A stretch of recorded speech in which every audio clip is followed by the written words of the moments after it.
Ser podcast.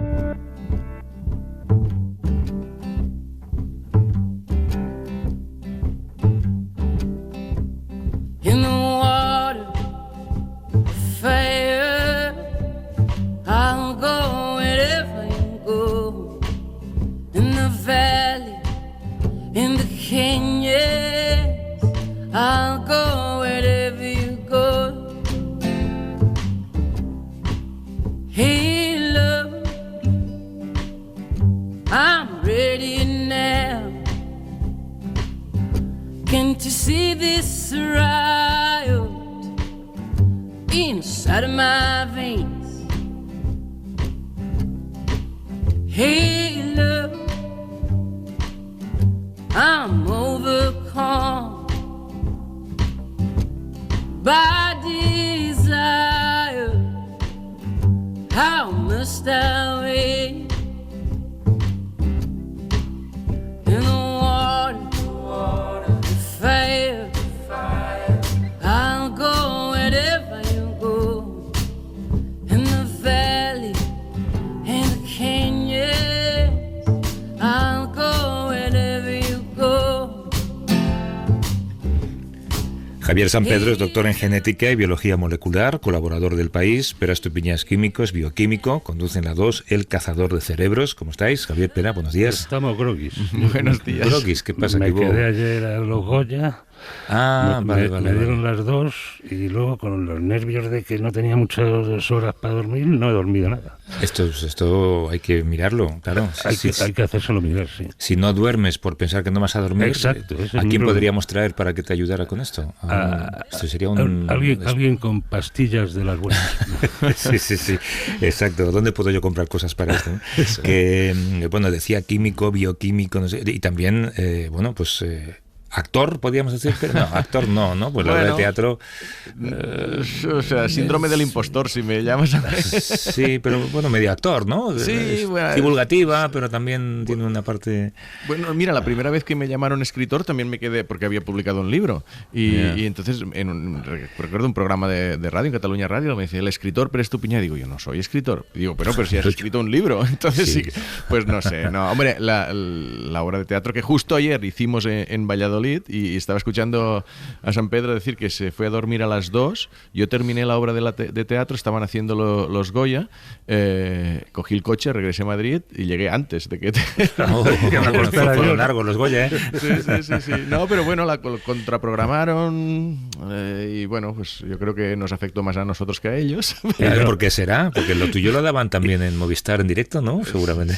Sí. ¿Y no viste tractores? No, mira, y salí por la mañana pronto, que además os estuve escuchando, además el reportaje ese de Isa de las monogamas y no consensuadas, que estuvo muy bien. Estaba escuchando y salí pronto por miedo de eso de los tractores, tanto a la salida de Madrid como a la llegada a Valladolid, o que estuviera la ciudad saturada, y no, la verdad es que todo muy fluido.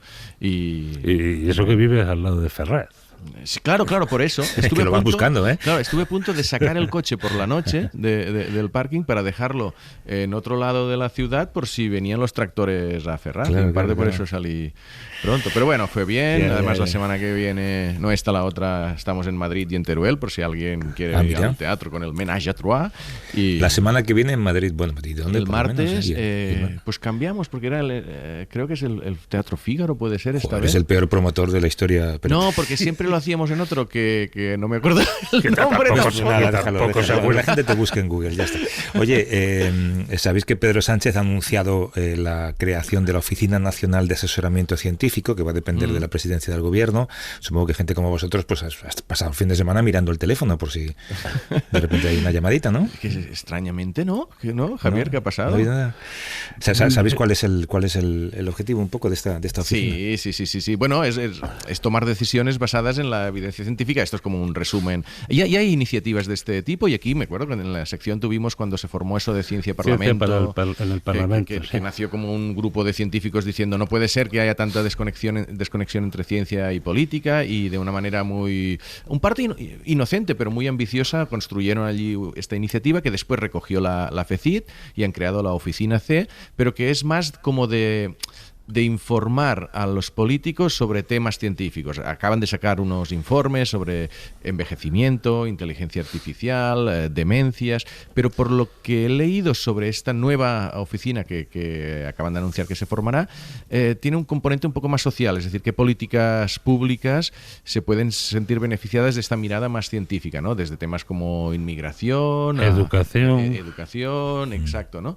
Y yo creo que es una muy buena noticia. Hay ejemplos en otros países de esto. Aquí había una carencia en España de este tipo de oficinas, que es lo que vieron esta gente de Ciencia Parlamento, y por eso funcionó muy bien, porque realmente hacía falta. Y ver cómo en cuestión de 3-4 años, ¿no? Esto se ha ido creciendo, y ojalá le hagan caso a la... Claro, no, aquí el problema es que estoy pensando en la era Trump, ¿no? Ojalá esa oficina perdure cuando en el futuro nos gobierne alguien que no esté alineado con la ciencia, como es la coalición que ahora mismo nos gobierna, ¿no? Que obviamente entiende lo que es el cambio climático, las energías renovables, la necesidad de vacunarse, todas estas cosas, ¿no? Claro. Ojalá que cuando lleguen otros, esa oficina siga en marcha para intentar explicar algunas cosas, ¿no? A ver si lo que van a pedir en cuanto lleguen es que las eliminen. Claro. Bueno, oye, hay varias cosas que quería comentar con vosotros antes de charlar con un invitado que tenemos en el estudio. Hay un informe que ha encontrado, esto tú lo cuentas muchas veces, Javier, que en estas investigaciones, si buscas algo lo encuentras, porque estadísticamente es fácil encontrar algo, ¿no? Pero no sé si esto es relevante. Se ha encontrado relación entre el consumo de Viagra, he hecho una pausa aquí para que la gente, y el Alzheimer. ¿Es una casualidad sólida o no deberíamos dar por sentada esa prevención de Alzheimer? Es la prevención, exacto. Es una correlación estadística. De una mera correlación estadística no podemos extraer una relación causa-efecto. Por ejemplo, quizá el mayor problema, ¿no?, que podría haber es que no es que la Viagra prevenga el Alzheimer, ¿no?, como si fuera un medicamento contra el Alzheimer, sino que, por ejemplo, una persona activa de cierta edad tienda a tomar Viagra porque se siente activo sexualmente. Y entonces eso es tanto la causa de que tome Viagra como la causa de que evite el Alzheimer, porque sabemos que tener una vida activa pues ayuda a prevenirlo, ¿no? Entonces, si hay una causa común de los dos factores, pues no hay una relación causal y el resultado que veríamos sería el mismo, ¿no? Pero vamos, los datos se refieren a... Es un metaestudio, o sea, que se refiere a datos que ya existían, ya estaban publicados.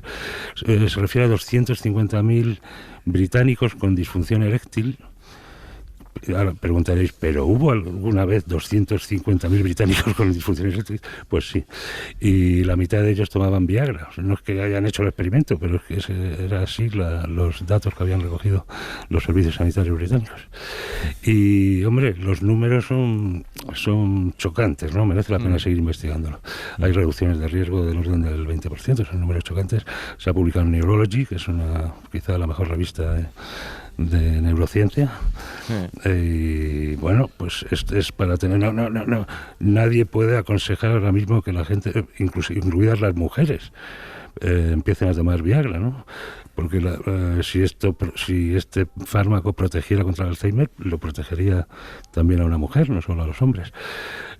Pero, en fin, merece la pena seguir investigándolo, sin duda. Sí, pero eso es un buen ejemplo de ilustrar cómo funciona este tipo de estudios, porque es verdad, tú puedes ver una correlación y haber algún factor, como decíais. Claro, un estudio correlacional mejor hecho, como es este caso, pues tiene un número muy grande de muestras y luego posiblemente ya analiza algunos factores. Si tienes, cuanta más información tengas de estas 250.000 personas, más puedes no tener en cuenta solo el efecto protector de la Viagra, sino otros. Y entonces al final te fías por si está publicado en una revista buena o no. Es decir, si los revisores han dicho, no, este estudio está bien hecho, entonces no lo prueba, porque para probarlo solo puede ser un estudio, digamos, de doble ciego, de como una especie de ensayo clínico, donde dices, no, coges... Hay un problema curioso para hacer un estudio de doble ciego. Ah, claro, ya sé. Que es que, claro, tienes que dividir a la gente que toma Viagra de otros que toman un placebo.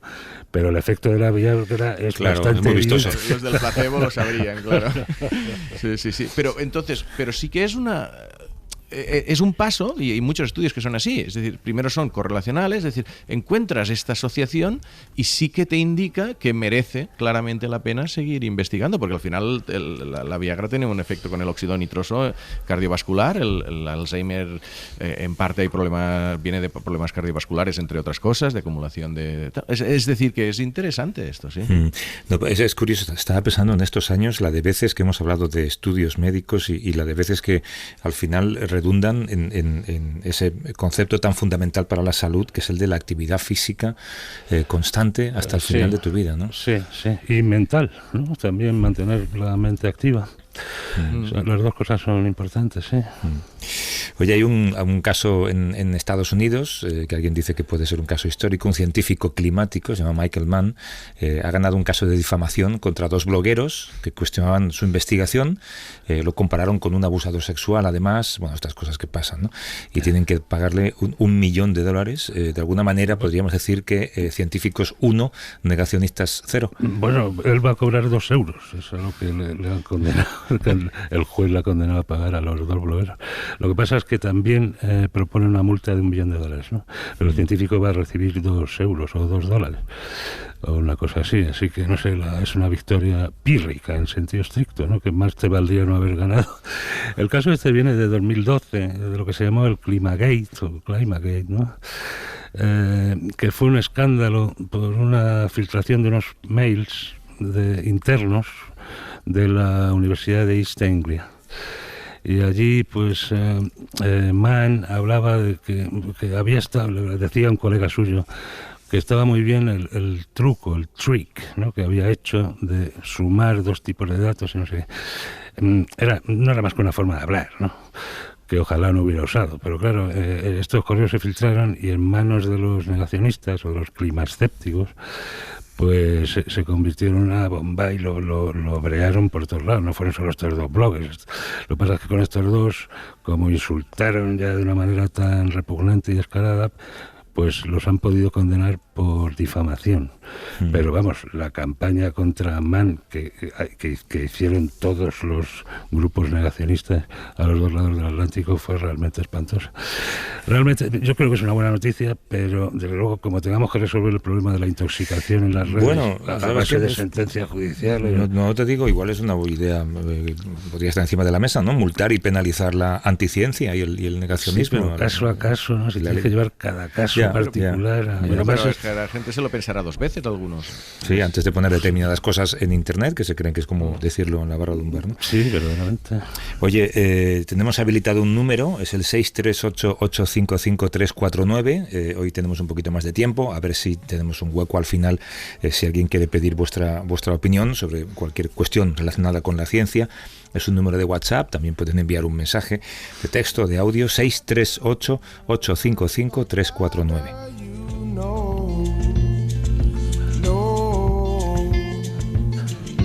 Every time you have to go, shut my eyes. Alejandro Pouces es biólogo, es investigador en la Universidad Politécnica de Madrid y investiga sobre la evolución y sobre si la evolución es predecible. Alejandro, ¿cómo estás? Buenos días.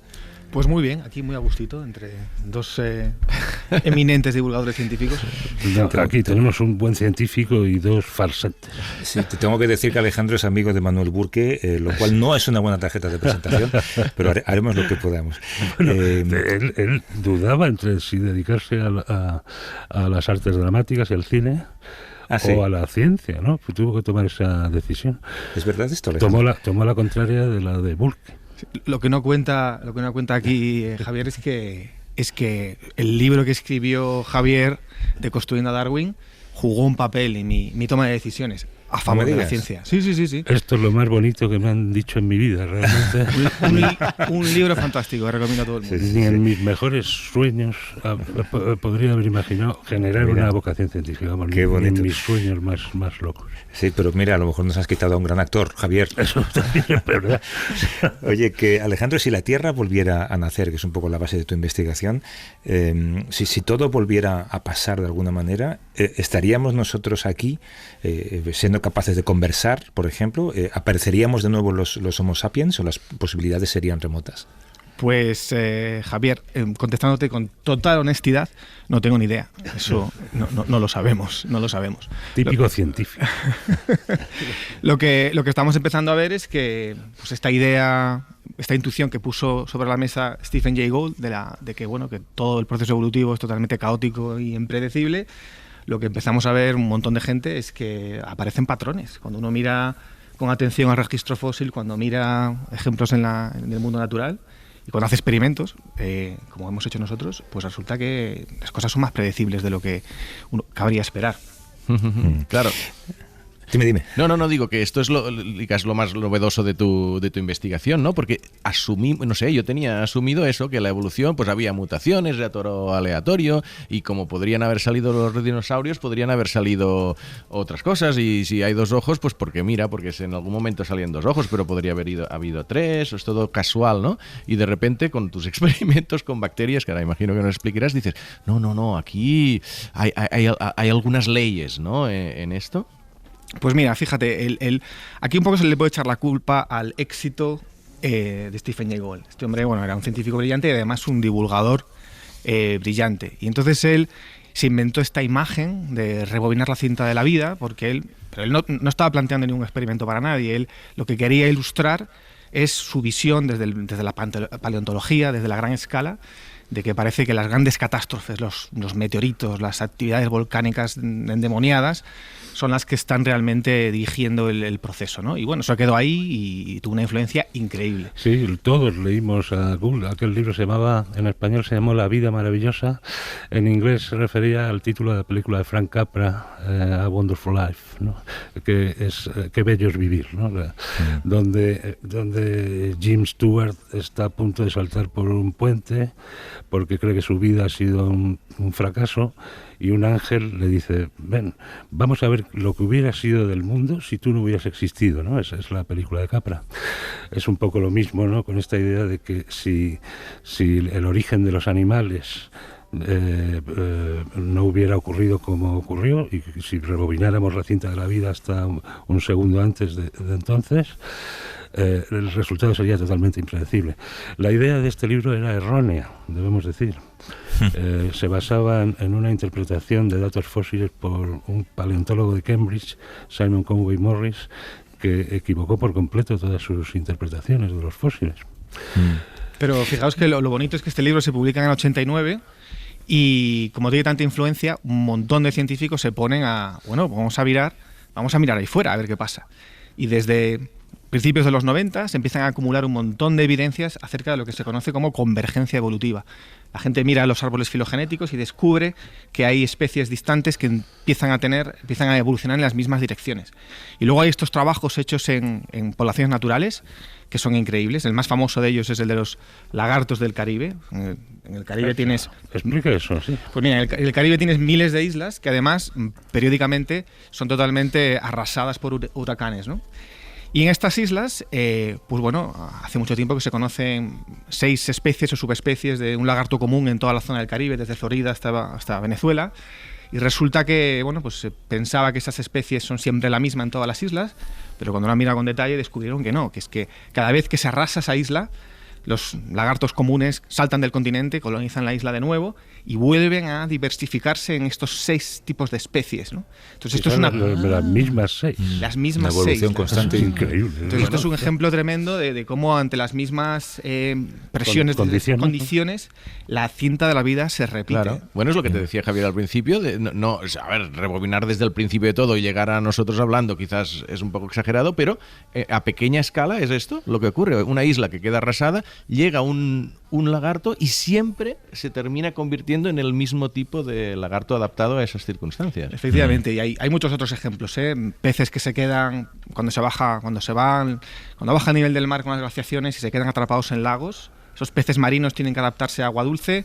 Tenemos lo mismo, tienes miles de lagos en la Columbia Británica y de nuevo sucede la aparición de las mismas especies o subespecies, las mismas condiciones. Claro, pero esta investigación que es sobre si la evolución es predecible y que además se ha publicado hace unos días en la revista Science, entonces sí que es predecible, por lo menos en determinadas especies, ¿no? Pues vamos a ver. Primero, o sea, lo que os he contado hasta ahora no es trabajo que tiene. Yo no tengo nada que ver con los lagartos ni con los peces. Yo trabajo con bacterias y lo que yo puedo decir, lo que nuestro trabajo dice es que, bueno, nos vamos a un modelo de laboratorio porque lo que queremos, a ver, esto que os he contado, pues es muy bonito los lagartos y los peces, pero tienen un montón de problemas y es que uno no controla la variación genética que invade esas islas. Puede ser que acabes teniendo los mismos resultados porque en el fondo están viniendo esas variantes genéticas, ya estaban en el continente, la población original, en la población, y lo que hacen es segregarse en una isla u otra, ¿no? Y aparte que, bueno, es difícil trabajar, hacer genética con lagartos.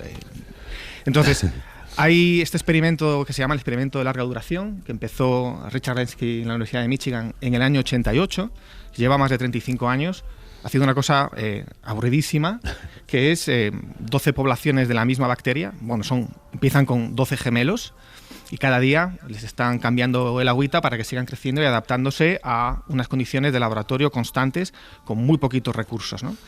Y este es el precedente. Aquí es cuando, bueno, ese experimento ha arrojado luz sobre muchísimos temas. Realmente es nuestro Hubble telescopio, nuestro gran colisionador de hadrones de la biología evolutiva. Porque además todas estas poblaciones, resulta que las bacterias se pueden congelar y luego se pueden revivir. Entonces tenemos todo el registro fósil desde el año 88 hasta el 2022 y contando, a las que podemos, investigadores de todo el mundo, acceder, hacer nuestras virguerías genéticas y responder miles de preguntas. Entonces, me estoy dando una respuesta muy larga. Si queréis cortarme o matizar, yo puedo hablar todo el día de estos temas. Javier, ¿a ti qué te parece? Yo continúo.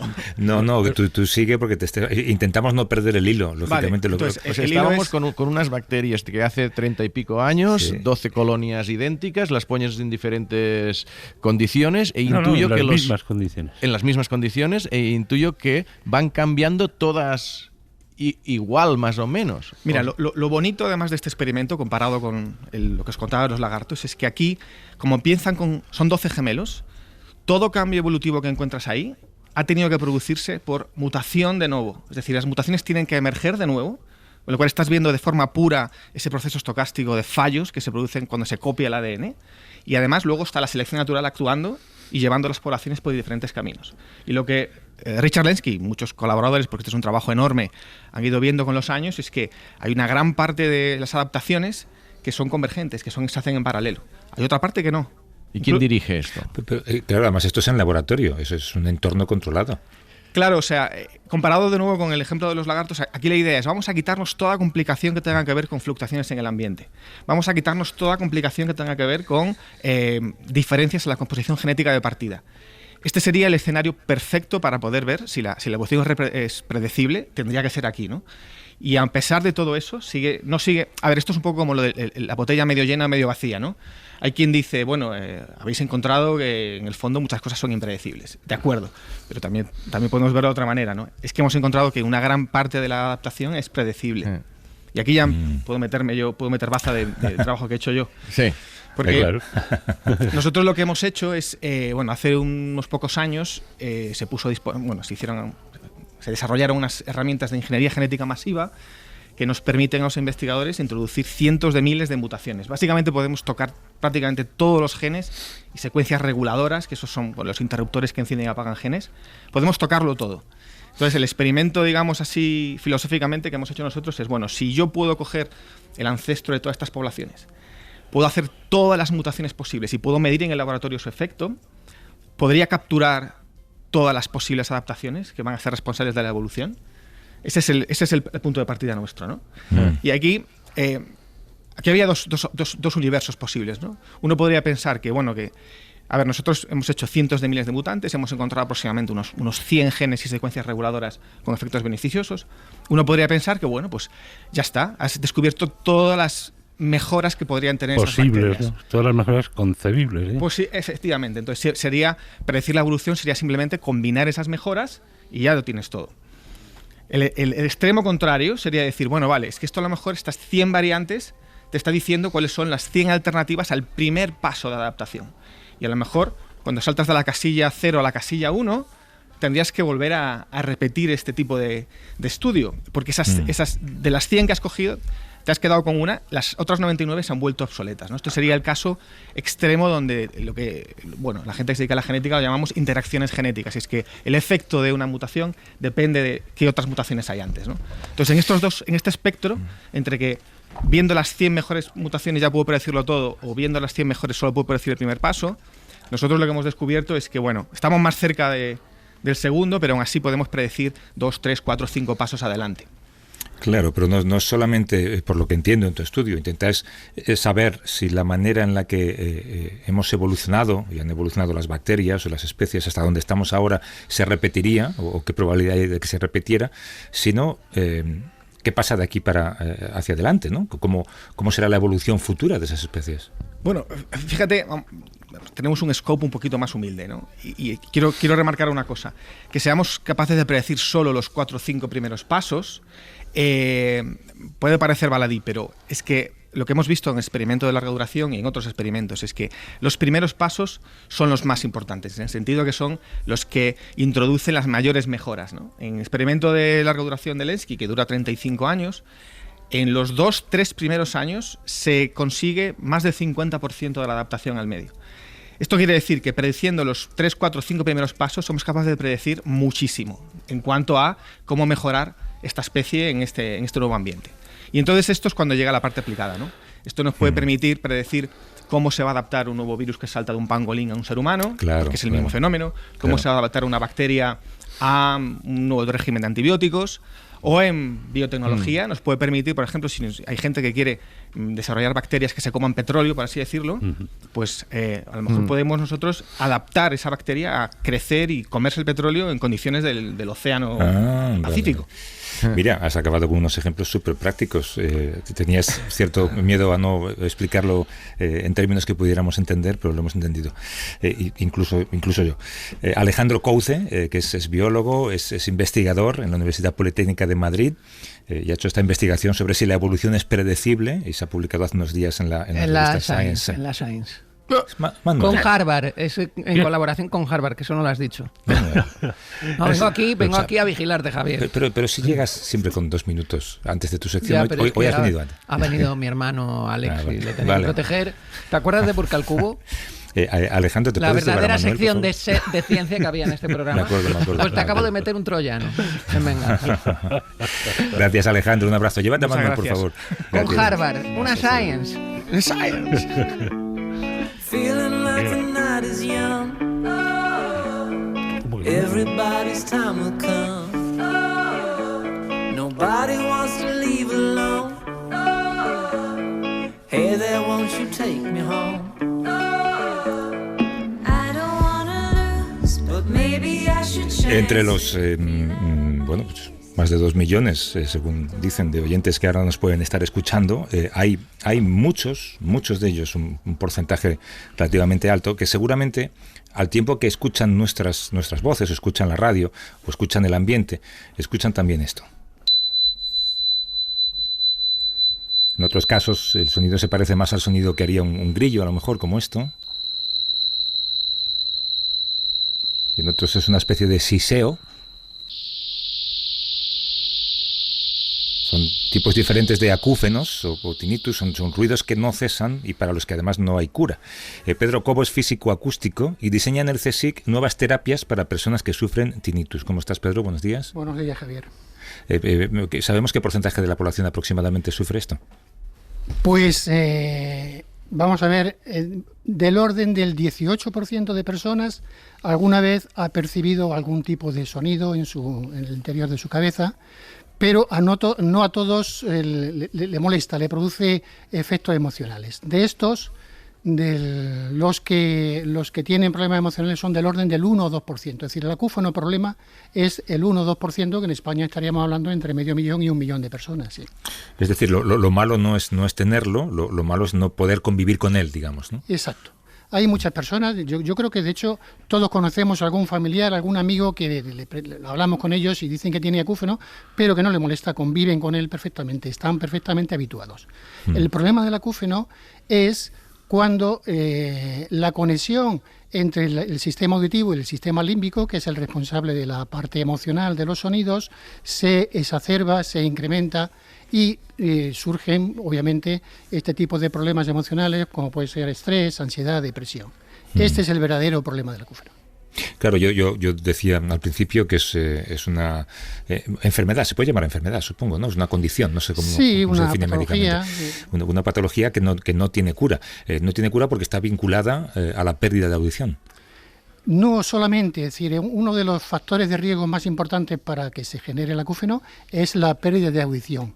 Pero hay también otras causas, como puede ser problemas de vértigo, problemas somatosensoriales, problemas, por ejemplo, en el cuello, en la articulación temporomandibular, dolor de cabeza crónico, trauma, por ejemplo, después de un accidente. Hay muchas personas que se golpean la cabeza y puede surgir un acúfeno. Pero entonces, gente con COVID también. También ha habido algunos, sí. Pero entonces este sonido, ¿dónde se produce? No se produce en el oído, no es que el oído es en el cerebro, es en las neuronas de la audición, ¿o cómo? Exactamente. El sistema auditivo tiene dos partes muy importantes desde el punto de vista funcional. Son la parte periférica, que es la parte mecánica, donde el sonido es una onda de presión, vibran las partículas de aire en el conducto auditivo, vibra la membrana timpánica, la cadena de huesecillos, y esto transmite la vibración al interior de la cóclea. Ahí el sonido es una vibración. Pero en la interfaz con el nervio auditivo se codifica, se convierte en una serie de impulsos neurales. ¿De acuerdo? Y esos son lo que transportan toda la información del sonido hasta la corteza auditiva, que es donde se decodifica, donde se procesa, donde se percibe el sonido. Entonces, el acúfeno surge por un problema de plasticidad. Como todas las neuronas auditivas están dentro del cerebro y el cerebro es plástico, problemas de déficit de funcionamiento en la periferia, como puede ser, como ha dicho Javier, una pérdida de audición y otras causas, provocan mecanismos de ajuste plásticos en las neuronas. Entonces surge, efectivamente, el acúfeno es un problema que está dentro de las neuronas auditivas. Claro, estoy pensando ahora mismo en los ¿cómo se dice? Los cascos que quitan el ruido externo, ¿no? Lo que reducen el ruido, los auriculares que reducen el ruido. Sí. Vosotros hacéis algo, o estáis investigando con algo parecido, ¿no? Intentar combatir el ruido con ruido. Bueno, pero eso no relacionado con el acúfeno, es otra de mi línea de investigación, que se llama control activo del ruido.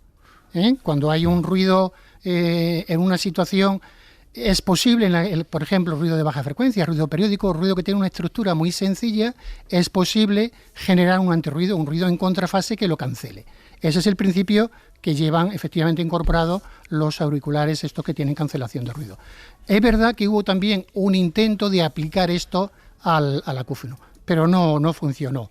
Porque el acúfeno no se puede medir, es decir, para aplicar estas técnicas de control activo del ruido es necesario saber cómo es el ruido primario, es necesario medirlo, claro. Pero en el acúfeno no es posible medirlo, no, es decir, es que está dentro de la cabeza, por lo tanto no es posible generar el antirruido. Hay que preguntar al paciente si cuál es la frecuencia, ¿no? ¿Qué está oyendo, no? Exacto. Eso tenemos técnicas para determinar, para medir el tipo de acúfeno que tiene. Y eso lo hacemos con un proceso de matching, es decir, ajustando. Nosotros tenemos una aplicación donde vamos cambiando la frecuencia, vamos cambiando el espectro, el ancho de banda, y el paciente nos va diciendo que si parece más o menos. Entonces, con esta técnica nosotros somos capaces de determinar que hay esencialmente 3 tipos de acúfenos, que son los que acaban de poner antes.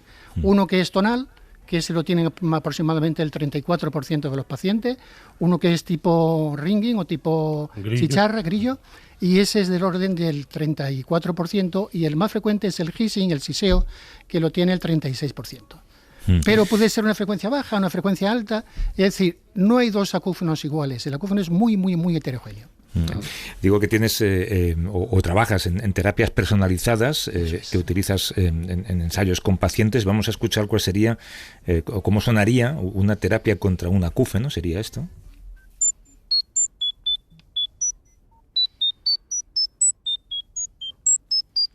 Esta es una, esta es la segunda, hay una más, vamos a escucharla. Explícanos qué consigue esto. ¿Cómo funciona esto? Sí, mire, hay decenas, si no cientos de terapias sonoras. Unas son no personalizadas, muy conocida la TRT, la terapia de reentrenamiento, que es la que se aplica en la mayoría de las clínicas, y esta es una terapia no personalizada. Es un ruido blanco que es el mismo para todas las personas. Hay otra que es sonidos naturales. Muchas personas se descargan de internet sonidos tipo lluvias, tipo pájaros, sonidos naturales, que les relajan y les ayudan a dormir. Y luego hay unas que son personalizadas, que están adaptadas al paciente. Un grupo de ellas están adaptadas a la frecuencia del acúfeno y entre ellas está la neuromodulación, que fue por lo que ustedes me contactaron porque salió un artículo en el Washington Post. Esas están adaptadas a la frecuencia del acúfeno. Sin embargo, la nuestra es una terapia que está adaptada precisamente a la pérdida de audición. Como me habéis comentado antes, la pérdida de audición es un factor de riesgo muy importante para adquirir acúfeno. Por lo tanto, como eso es lo que está disparando el acúfeno, nosotros tratamos de contrarrestar esa diferente sensibilidad que tiene el sistema auditivo a las diferentes frecuencias y por plasticidad esperamos que el paciente poco a poco vaya mejorando. Una pérdida de audición, por ejemplo, debido al tímpano, a un mal funcionamiento del tímpano, ¿o qué? ¿Pérdida conductiva? Tiende a producir un acuífeno en las áreas auditivas del cerebro. Exacto. Un acuífeno, claro. no, perdón. Un acuífeno estaría muy complicado vivir con ello. Claro, me imagino lo que comentaba de que de repente esas neuronas que estaban acostumbradas a recibir unos estímulos dejan de recibirlo y cambian la plasticidad. Tratan de compensarlo por ese mecanismo de compensación plástica, que puede ser o una hiperactividad, es decir, los impulsos neurales van más rápidos, puede ser una hipersincronía, van más sincronizados, o también puede ser una reorganización del mapa tonotópico cortical. Todo esto son mecanismos de disparo de la acúfeno. Pero este archivo sonoro que hemos escuchado con estos pitidos con diferentes frecuencias, digamos, ¿cómo sería la terapia? ¿Tendrías que estar escuchando esto durante un tiempo cada día? ¿Cómo Efectivamente. Ya hemos dicho antes que no hay cura, no hay un fármaco que cure el acúfeno, pero hay tratamientos que pueden mejorar mucho estos síntomas, digamos, emocionales asociados al acúfeno. Entonces, no hay una solución milagrosa corta, no hay nada que permita, digamos, bajar el acúfeno en un día, una semana. Entonces, todos estos tratamientos se aplican durante un cierto tiempo. El nuestro en concreto se aplica durante 4 meses, 1 hora al día. Que nosotros hemos refinado, hemos mejorado mucho la TRT, que es la que hemos comentado antes, que se aplica en todas las clínicas, en la mayoría de las clínicas, que ellos suelen usar un sonido blanco durante 3-4 horas al día y a lo mejor 8, 12, 16 meses. ¿A qué se llama un sonido blanco? ¿Puedes explicarlo un poquito? Un sonido blanco es el que tiene la misma intensidad a todas las frecuencias. Si eso lo midiéramos y nos diera un espectro plano, eso es un ruido blanco. ¿Hay una predisposición genética? Pues, a sufrir la acúfeno, digo. En realidad no, lo que sí es verdad que hay una cierta predisposición a un tipo de sordera, a un tipo de pérdida auditiva, y estos tienen un riesgo alto también de padecer acúfeno. Personas que tienen una pérdida congénita, una pérdida de audición súbita, esto sí que...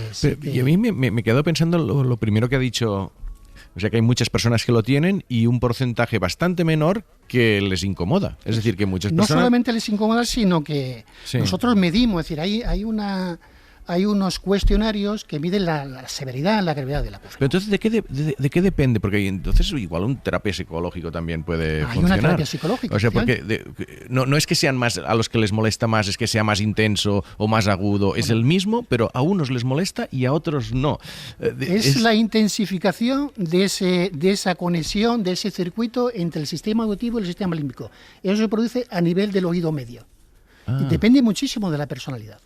Personas que son obsesivos, compulsivos, que son rumiantes, que tienen rumia mental. ¿Sí? Rumiante. Sí, existe ese concepto. Qué mal carácter, vamos. Sí. No, es decir, son personas que piensan y piensan y no tragan, ¿verdad? Y siguen.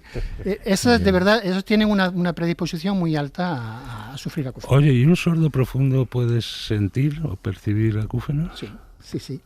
De hecho, yo estuve trabajando un tiempo con Medel. Medel es una empresa austríaca que fabrica implantes cocleares que se suelen implantar en sordos profundos. Y hay muchísimos de ellos que padecen acúfenos.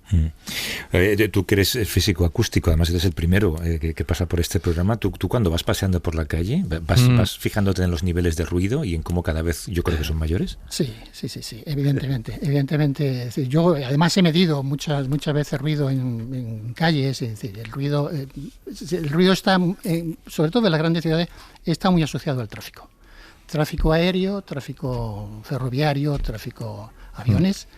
Entonces, es decir, ese es digamos que el tráfico explica el 75% del ruido. Y obviamente cada vez hay más coches, entonces hasta que no se solucione eso, no se va a reducir el ruido. Y a mí se me ocurre una pregunta ahora de repente, o sea, ¿hay sonido que percibimos de manera inconsciente? Es decir, igual que hay olores que notamos y otras sustancias químicas que llegan a nuestro olfato y activan unas señales, con ruido, que son vibraciones en el aire, ¿puede ser que por frecuencias o lo que sea haya más ruido del que percibimos conscientemente pero que nos afecte de alguna manera? Hombre, sobre todo el ruido de baja frecuencia es muy peligroso. El ruido por debajo de 200 hercios o 100 hercios raramente lo percibimos y sin embargo tiene una amplitud muy alta. Es decir, porque generalmente sonidos de baja frecuencia tienen mucha amplitud, sonido de alta frecuencia, digamos, la amplitud de la vibración es muchísimo menor. Entonces hay situaciones donde hay mucho ruido de baja frecuencia, no somos conscientes y evidentemente es muy dañino. Hay otra cosa muy interesante relacionada con esa pregunta, no solamente es decir, en la parte periférica, sino en la parte neural. Claro. Hay una actividad que se llama actividad subyacente, y es que el sistema auditivo neural siempre está disparando esos impulsos neurales.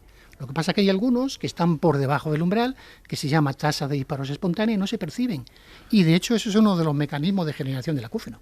Cuando por plasticidad es el rango de disparos de esos impulsos, que suele estar en una tasa mínima, en una tasa máxima, por compensación pega un salto hacia arriba, entonces esa tasa de disparo espontánea, ese umbral que no se oye, empieza a percibirse. Y genera el acúfeno. Eso es un mecanismo de generación del acúfeno, se llama hiperactividad. Había dicho al principio que guardaríamos un huequecito para llamadas, y ahora te está llamando gente que le gustaría consultarte también a ti cosas, Pedro. Así que vamos a escuchar a Alejandro desde Donosti. ¿Cómo estás, Alejandro? Buenos días. Hola, buenos días. ¿Qué tal? Gracias por participar, muy amables. ¿Qué tal? Creo que tenías una pregunta relacionada con lo que estamos hablando, ¿no? Sí, se ha hablado en la tertulia, se ha referido a los ruidos blancos. Me gustaría conocer la relación de ruidos blancos en bebés. Ahora está de moda el tema del sonido blanco para relajarles. Me gustaría al experto saber qué opinión de esto. Gracias, Alejandro. Un abrazo. Muy amable, gracias. Pues Pedro. No, bueno, esto no lo conocía en concreto, que se está usando para técnicas de relajación. Yo conozco otro tipo de sonidos más que se usan en relajación, como sonidos tipo Zen, también se llama sonidos fractales. De hecho, eso es otra terapia para el acúfeno. En cualquier caso, un ruido blanco, lo que sí sabemos es que está excitando todo el sistema auditivo, por aquello que hemos dicho que contiene toda la frecuencia. Y obviamente, si se pone a un nivel de intensidad bajo, pues sí que puede ser relajante. De hecho, como he comentado antes, la TRT usa un ruido blanco como terapia. ¿La TRT qué es, perdón? Terapia de reentrenamiento, en inglés Tinnitus Retraining Therapy. Que es esto de poner otra vez frecuencias y que la gente... Ese es el ruido blanco. Ese es el que usa un ruido blanco y aconseja a los pacientes usarlo 3-4 horas al día. Siempre a un nivel muy bajo. Pero tu imitación del ruido blanco antes fue algo como... No parece muy relajante. No, porque claro, yo no decir, tiene... No lo hace bien. O sea, pero estos ruidos relajantes, por ejemplo, actúan de manera física en el cerebro. Es decir, alguien que nunca ha oído un sonido relajante determinado, cuando lo escucha, hay una actividad neuronal determinada que hace que se apacigüen las neuronas. No es una referencia cultural, digamos. Hay algo físico. Es algo neural, evidentemente, y es por lo que he comentado. Es que el ruido blanco está estimulando todas las neuronas. Porque lo que hemos llamado antes tonotopía significa que en la cóclea las neuronas ya conectan con frecuencias específicas, es decir, las líneas neuronales llevan información cada una de una frecuencia. De una nota, digamos, ¿no? De una nota distinta. Exacto. Por lo tanto, cuando estamos estimulando con ruido blanco, estamos estimulando todas las neuronas. Como pasar un codo por el piano. Ha sido interesante, y todo esto surge, como decías, Pedro, te hemos llamado por ese artículo de Washington Post donde se hablaba de nuevas terapias y una aplicación y un reloj también que creo que hace como descargas ante determinados ruidos, pero por lo que contaba, estas terapias cuestan un mínimo de $5.000, con lo cual hay mucho dinero en esto también, ¿no? Ese es el problema. Es decir, hay 3 terapias, efectivamente, 2 que ya se han comercializado, que son Lenire, que es la que usa estimulación, neuromodulación a través del sistema auditivo, y además ellos ponen un sensor colgado de la lengua y por ahí meten una estimulación eléctrica. La base de todo esto, eso se llama estimulación bimodal. La base es que en el sistema auditivo, en el núcleo coclear dorsal, se integran las señales auditivas y las que vienen del sistema somatosensorial. Entonces, ellos reivindican que usando esta estimulación bimodal el efecto es mayor, porque se está sumando en el núcleo coclear dorsal la parte auditiva con la parte somatosensorial, con la parte eléctrica. Y además hay otro que efectivamente es una pulsera que se llama Duo, y hay otro anterior que de hecho fueron los que inventaron esta estimulación bimodal, que esos todavía no tienen un aparato. Y eso fue en la Universidad de Michigan, que se cita en el artículo, que es la doctora Susan Shore. Pero esos todavía están patentando y todavía no tienen un sistema comercial. Pero ya están cobrando, ¿eh? Ya están cobrando. Yo lo que sí puedo decir es que nuestra terapia es gratuita, no cobramos. Esto es importante. Pues vaya, remárcalo, ¿por qué es gratuita? Vaya negocio. Porque yo creo que como no responden el 100% de los pacientes, a mí me parece que no debemos cobrar a una persona que no sabemos anticipadamente si va a tener más o menos efecto. Pero por las vacunas deberían ser gratis también. Bueno, porque no funcionan en el 100% de las personas. Son gratis, también. Para nosotros sí, pero el Ministerio de Sanidad ha puesto unas pelos. Pedro Cobo, que es físico acústico, investigador en el CSIC, nuevas terapias para personas que sufren tinnitus o acúfenos. Pedro, gracias por la explicación. Un abrazo. Muchas gracias. Otro. Oye, y tenemos una llamada más, ¿nos da tiempo? Ana de Segovia, ¿cómo estás, Ana? Buenos días. Hola, buenos días. ¿Qué tal? ¿Cómo va todo? Bien, yo tengo una curiosidad. Yo tenía entendido que el Alzheimer se produce debido a una proteína llamada mieloide que se deposita en varias zonas del cuerpo, pero si se deposita en el cerebro produce el Alzheimer. Entonces, ahora que habéis estado hablando de lo de la Viagra y la gente que te manda a trabajar la cabeza, hacer ejercicios con cuentas, con letras y tal, quiero que me aclaren por qué se produce, si se puede evitar que esa mieloide se deposite en el cerebro haciendo prevención. Es una buena pregunta. Como sabes, que es lo que se dice cuando no sabes la respuesta, ¿no? Sí. La discusión sobre la causa del Alzheimer tiene décadas de larga y no acabamos de entender bien la causa, si es que hay una causa principal y no son un número de ellas, ¿no? Esta proteína, efectivamente, no es mieloide, es amiloide se llama. Son una especie de priones, ¿no? Que forman conformaciones erróneas que las permiten apilarse y van ocupando sitio dentro de la neurona hasta comprometer su función gravemente, ¿no? Pero ha habido algunos fármacos que van contra estas placas amiloides.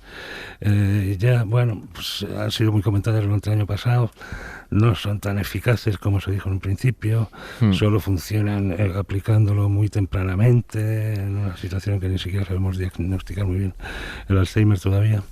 Pero hay otros factores, ¿no? Por ejemplo, la calidad de la circulación sanguínea. Sí. Todos los factores dietéticos, hacer el ejercicio, no comer grasas saturadas, exceso de sal, etcétera, todos los factores estos que conocemos que son nutricionalmente aconsejables, también reducen la probabilidad de demencia.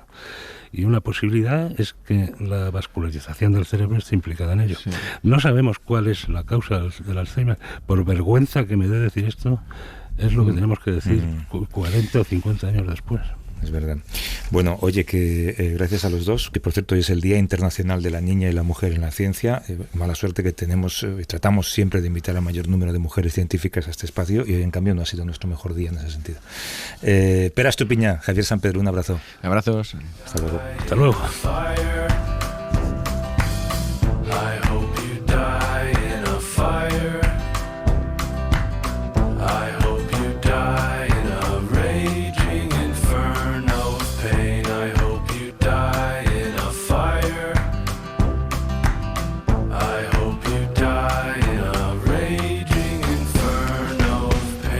Para no perderte ningún episodio, síguenos en la aplicación o la web de la SER, Podium Podcast o tu plataforma de audio favorita.